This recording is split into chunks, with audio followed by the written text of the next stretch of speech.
Hi everyone, welcome to part 2 of the Tiny Illustration Project. I engraved a can for my uncle and aunt's 30th wedding anniversary and I fill it with little paintings. If you haven't seen the first part yet, I recommend doing that first. I'll put a link in the description for you.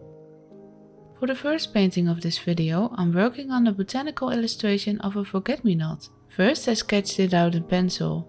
On the bottom I wrote Vergeet me nietje, that's forget-me-not in Dutch, and the Latin name underneath. I'm not gonna try to pronounce that. I like those vintage illustrations you find in some old books, so that's the style I was going for.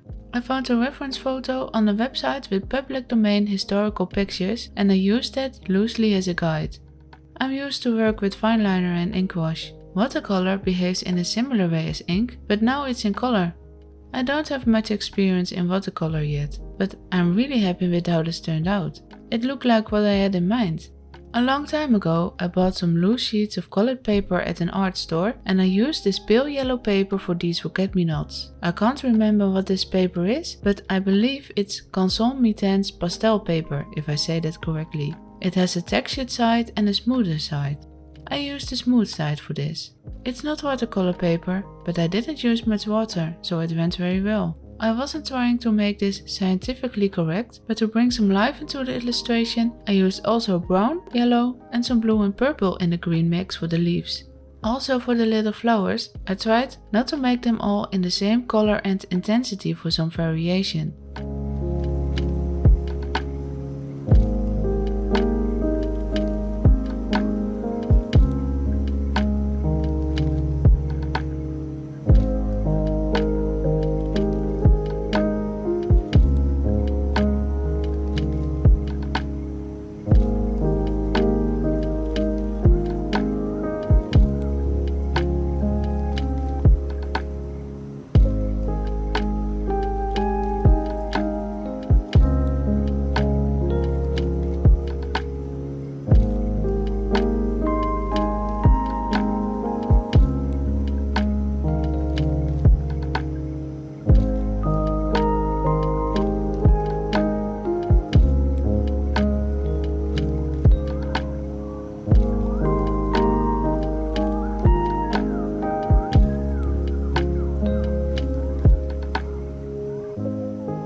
Then, after the text was done, this illustration was ready.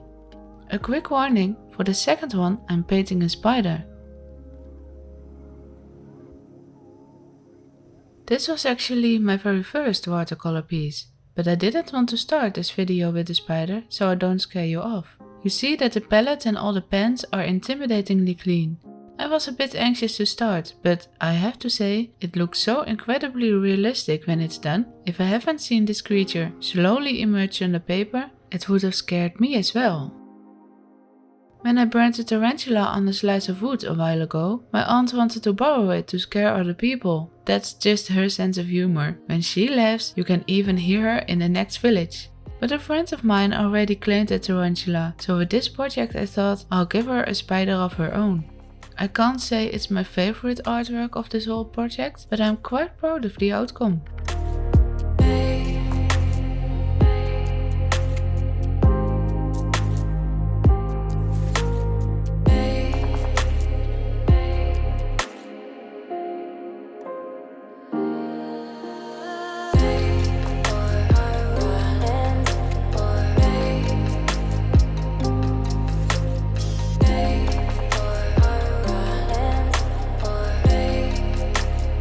blue.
We're not done with the little creatures yet, but this one is less creepy. I'm painting a moth with black watercolor and white gouache.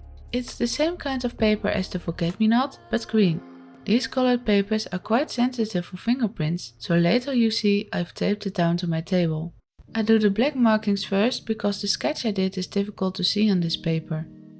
This particular white gouache I have is a bit hard to work with. I don't know what it is, maybe it's just my lack of experience, but I can't use it straight out of the tube. It looks like the components of the paint has separated from each other. I have to remix the paint again on my palette. Does anyone recognize that? I found that it works best for me if I let it dry first and then reactivate it with water. Maybe it's a fail in the production or just a particular brand. I don't know, but that's how it is. Anyway, for this one I went for a more stylistic look and not as realistic as the spider. It suits the animal, I think. I like how the moth in the end really pops off the green paper.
And another creature, but a very cute one.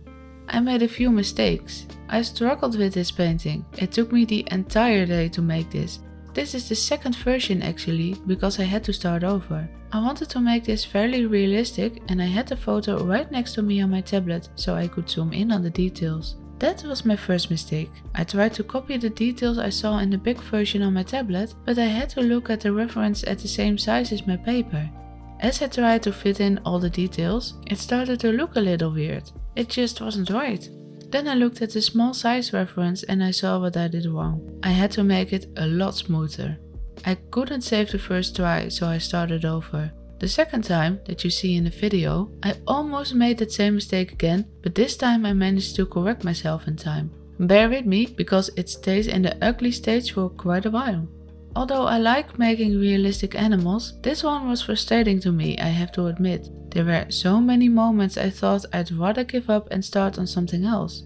Luckily I didn't, because although the end result isn't exactly what I had in mind, it still is quite cute.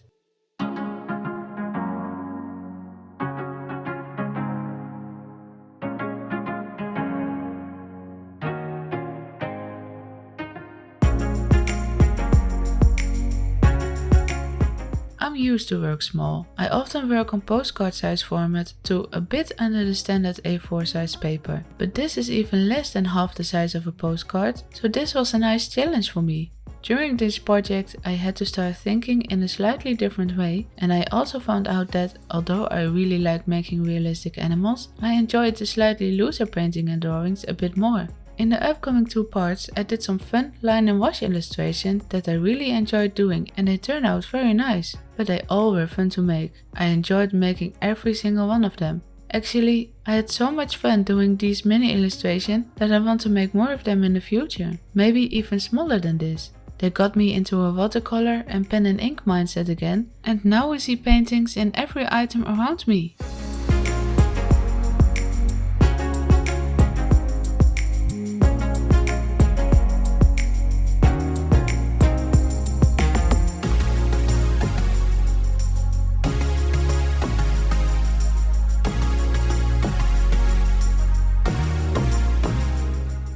lion cub was basically done, I did the pile of dirt the cub is standing on. I wasn't sure how to approach it, but I gave it a light wash of color, some texture on top, and then I started to paint the darker areas around the stones and the lumps of dirt. I didn't follow the photo reference completely in this stage, because I was basically just trying to imitate the texture I saw.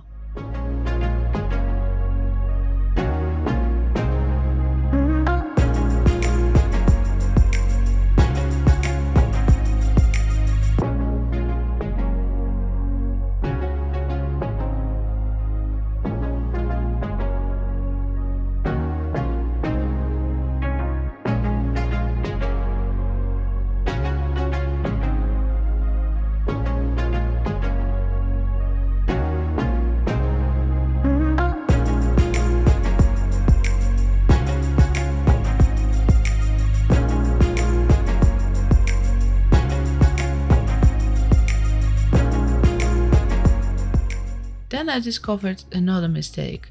I wanted to include the blurry background to add a bit of interest to the painting, but I had to do that in the beginning before I painted the lion cub.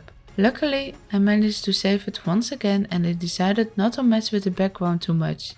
Instead, I added some branches in the foreground that I also saw in the reference, but apparently I didn't record that step. What do you think about the end result? Which one do you like the most? Are you excited to see the other two parts of this project? Let me know in the comments below. Have a nice day. Until next time.